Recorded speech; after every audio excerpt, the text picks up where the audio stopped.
So we're going to head into the actual content of the session now. And first up is Tatiana Pena from LISC New York City. Tatiana is our Senior Community Development Officer. As he mentioned, my name is Tatiana Pena, and I'm a housing officer at the New York City office of the Local Initiative Support Corporation. As you know, New York State real estate process is very complex, and the affordable housing industry is very robust. There's many organizations out there that have a lot of experience in doing affordable housing deals. A joint venture partnership is where you partner with one such organization as co-developer on your project. A joint venture partnership is desirable not only to navigate the development process, but to mitigate potential risks. So in light of this, I'm here to briefly discuss the real estate development process, as well as some of the criteria to think about when you take into account a joint venture partner. Beginning with organizational readiness. So self-reflect on your organization. Make sure that you have a decision-making process in place. Make sure that you have staff specifically dedicated to your real estate assets. Take a look at the strength and tenure of your leadership and membership base. I'm going, these slides are going to be on our website, so you don't have to write everything down. Take a look at the finances of your organization. Are they healthy, or is there unmanageable debt? Next, take a look at the property in question. Is it owned free and clear? Are there land use restrictions on the property? Are there easements or zoning restrictions on the property?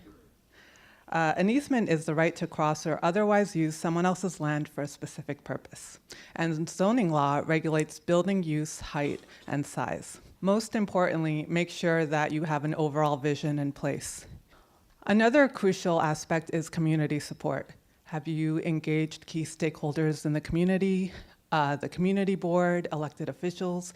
Have you incorporated their input into your project? Now that you have an image of the project you want, the next step is to assemble the development team, beginning with the joint venture partner. The development team is comprised of experienced professionals who use their expertise to take the project from beginning to end. Their qualifications and experiences should be vetted thoroughly. The joint venture partner or co-developer will be an organization experienced in affordable housing development, and they'll take the lead in this development process. The design process will be spearheaded by the project architect, who will help you frame your design concept and develop a plan for the site. They'll do a massing and zoning study to analyze lot size and local zoning regulations to determine the size and shape of the building and the size of the sanctuary and the number of units that can be built. The more units the building has, the more income the project can generate. Both the architect and general contractor will move the project through various government design approvals needed.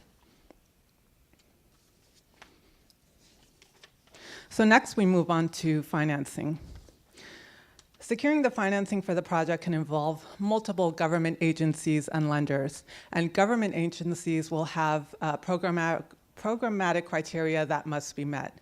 Lenders and government agencies will have financing criteria that must be met as well, and due diligence. The development budget is comprised of the cost needed to build this project.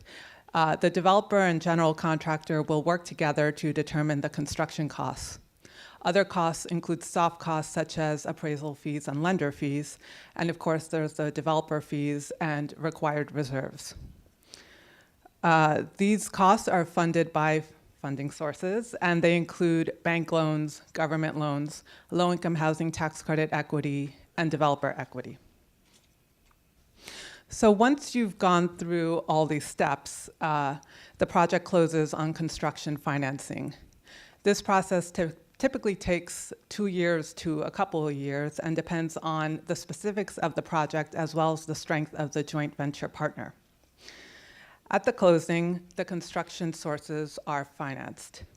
The construction loan term is typically 24 months for a new construction, with the first 18 months being spent to build the building.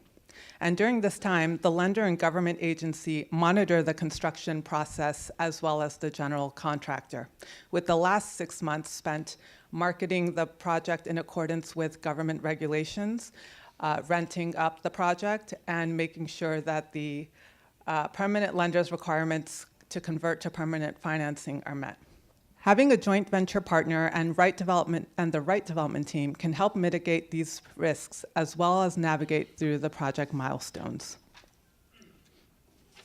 So thank you. This has been a brief overview of some of the considerations in the affordable housing development process, and it's not inclusive, but just meant to be a brief highlight. Now I'll turn it over to Jason Labate of Goldstein Hall, who will elaborate on the joint venture partnership. Good morning, everybody. So for those of you that don't know, I guess two things about myself and affordable housing development. Affordable housing development in New York City goes in 2 waves. Crunch time is June and December. If you haven't checked your calendar, it's December. So I'm running on like no sleep. So if I don't make sense, just stop me. The other thing is I am an attorney. Don't hold that against me. For the law firm Goldstein Hall, we focus primarily on affordable housing, but all manner of real estate and not-for-profit work. And particularly in the past 5 years or so, we have really worked with non-for-profits and particularly faith-based organizations to develop property, both market rate and affordable housing. And so the goal of this is to inform you, to empower you, and introduce you to individuals that can help you achieve your mission. And everyone here is a trusted party, and as discussed, NYLOP is going to have grant opportunities so that you can have funding for a group of you to get this sort of expertise, and HPD has really made an unbelievable effort to approve partners. So to that point, joint venture development, right? So we're assuming on the premise that you are going to partner with a developer that knows how to do this and that you feel good about. So the questions that you're going to have to answer at the outset for your developer, right? Are you going to do market rate or are you going to do affordable? For the purposes of this discussion, we're going to assume that you're doing affordable. Do you want a not-for-profit developer or a for-profit developer? It may not matter to you, right? But they're slightly different cultures, they're slightly different flavors. Both of them are going to deliver to you affordable housing. Not-for-profit developers, by definition, right, are going to have a double bottom line, and some people are more comfortable with that. For-profit developers are going to have a single bottom line, although, right, it doesn't mean that they're not motivated by social mission. So my firm, for instance, is a private corporation. We're not a not-for-profit, but we are what's called a B corporation, which means that we try to achieve social mission as well as achieve profit. Are you going to have commercial and/or community space in the development? This is going to sort of be dictated by your architect and your zoning, but do you want sanctuary space back? Do you want programming space back? And do you want commercial space, and will the area support it? And Tatiana raised this before. Do you have deed restrictions or other restrictions on your property? So this is something you have to think about at the outset, and this just in, if developers don't know, you should be happy you came here.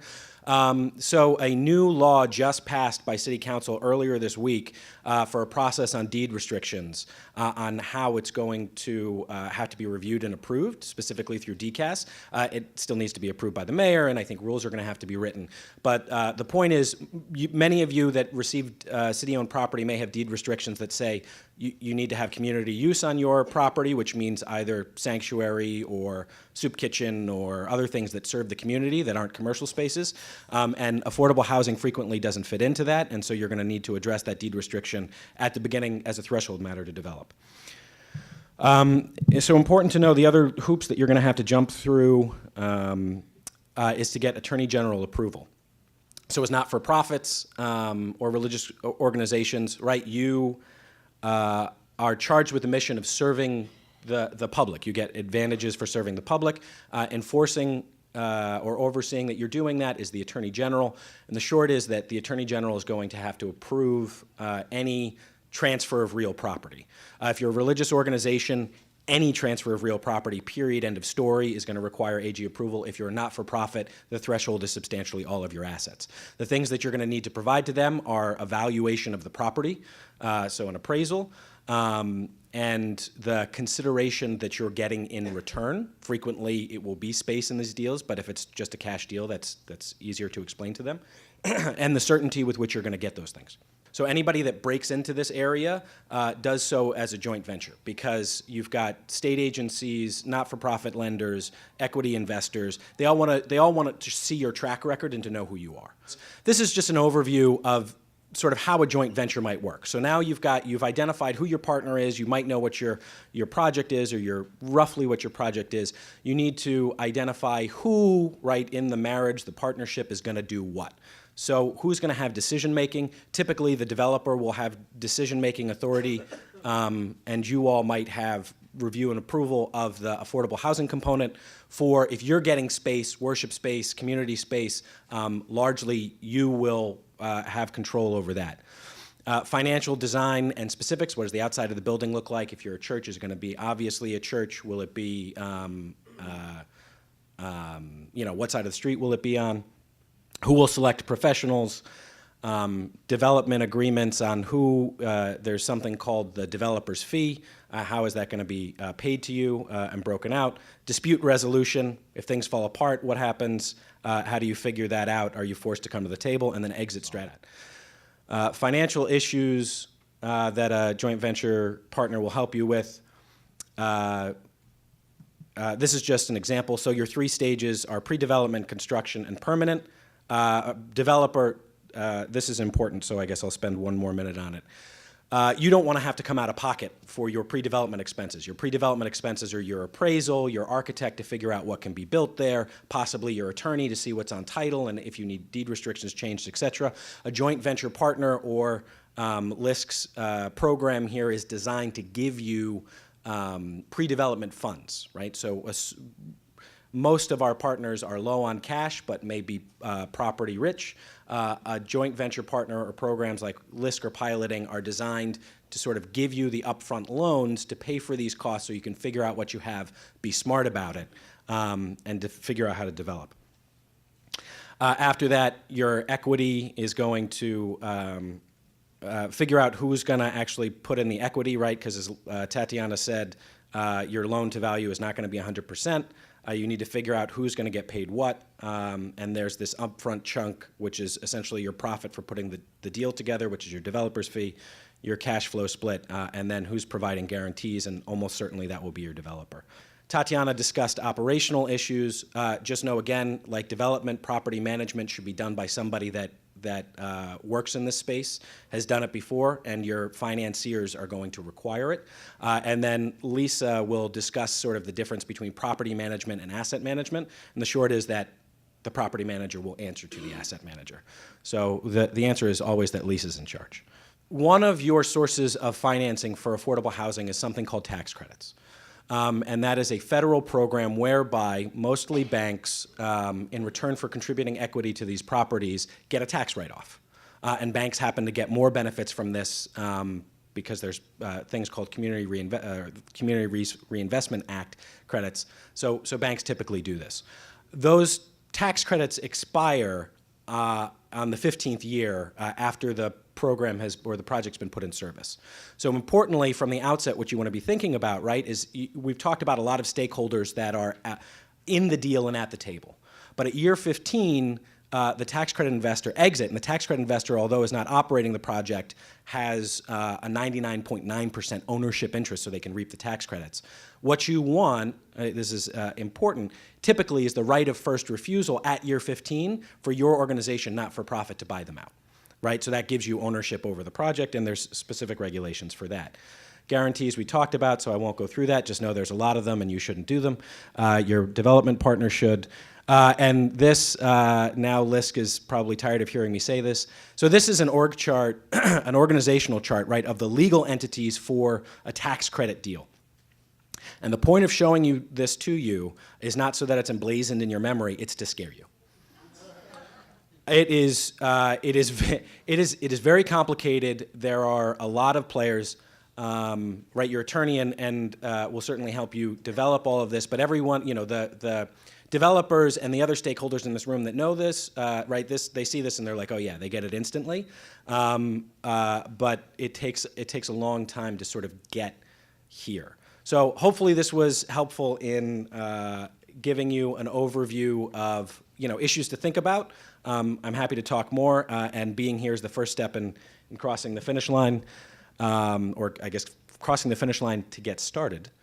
Thank you also. Without further ado, I'm going to introduce Lisa Deller, who is what is your official title? Vice President of Asset Manager for NEF, National Equity Fund. So they're one of the tax credit syndicators that I talked about, and she's going to talk about asset management. My name is Lisa Deller, and I work for what's called a low-income housing tax credit syndicator. And what we do is we raise money from institutional investors in order to invest in your projects. And so the low-income housing tax credit program began in 1986, and we hope that it continues into the future for a long time to come. But it began in 1986, and it really is kind of the ultimate public-private partnership because, you know, banks and institutional investors are able to gain tax credits, and you get equity for the construction of your buildings, and it results in really tens of thousands of units of affordable housing in New York. And so in partnership with our sister company, LISC, through the New York Equity Fund, we've built probably 25,000 units of housing in the city of New York, in the Bronx, in Upper Manhattan, and in Central Brooklyn primarily. So how this works, this is a diagram of how it actually works. So the tax credits are allocated to state housing finance agencies and through the state to the city. And you apply for tax credits, and you get an award, and you're also happy. You're like, oh, I got these tax credits, but you can't do anything with those tax credits. You have to sell them, and you sell them to an investor. You sell them either to a private bank. You can sell them to, you know, Chase or Wells Fargo. A lot of them do direct investments, or you can work with an organization like National Equity Fund and LISC, and we will sell those to investors who work with us. And then we become your limited partner, as Jason showed in the diagram, and we work with you for a period of 15 years, and we are charged with asset management. So we oversee how those buildings operate for a period of 15 years. Compliance is very important in low-income housing tax credits. Everybody has to be income compliant. So if you know, you have to fill out a form every year that says what your income is, and you never have to leave the building. If you go over income, you never have to leave. But when you move in initially, you need to be income compliant. You know, everybody wants to produce affordable housing. The end result is housing for people in New York who desperately need it, right? And so we're all pursuing pretty much the same goal. And for a faith-based organization and any not-for-profit organization, really it's about, you know, both physical and financial well-being and the mission. And so with whomever you work, when you go through this process with LISC, you just want to make sure that your development partner, your JV partner, is really on your side, that they do have embrace your mission. What is asset management? Everybody feel good about that? Everybody knows what property management is, right? Everybody's got a landlord, and you call someone to fix the plumbing, and you know they come in, and that's property management. What's asset management? Asset management is this layer up here. I work in a corporation. I work for National Equity Fund. We're a professional organization. We're charged with asset management. We have various criteria on which we look at the financial and physical sustainability of your project. But asset management is about goals, right? Strategic goals and how to attain those goals. And so when you go back and you start engaging in this process of wanting to develop real estate, it's all about pursuing goals. And the goals are to have decent, affordable housing for tenants, to have an asset that produces income for your organization, maybe to have a replacement church space that's new and modern, can expand your parish. And all of these things are goals. And asset management is really about goals and stewardship. These are all the criteria on which we look at physical and financial sustainability. So we look at whether you can pay your debt, what your occupancy is like, whether your reserves are funded, how physically fit your building is, how healthy you are as an organization, compliance, et cetera. And as a board of directors, in your JV partnership, you'll be charged as the general partner, and your organization probably owns and controls a piece of that general partner entity. And so as the board of directors, as I said, the buck always stops with you. Who else is involved in this? There's a team of thousands. There's your church membership, the board of directors, your partners, the tax credit syndicator, the city, the lenders, the property management company, tenants, community board members, parishioners. It's really it takes a village, right? It takes a village to really make housing like this happen. And when you get into housing world, it's really you become part of that team.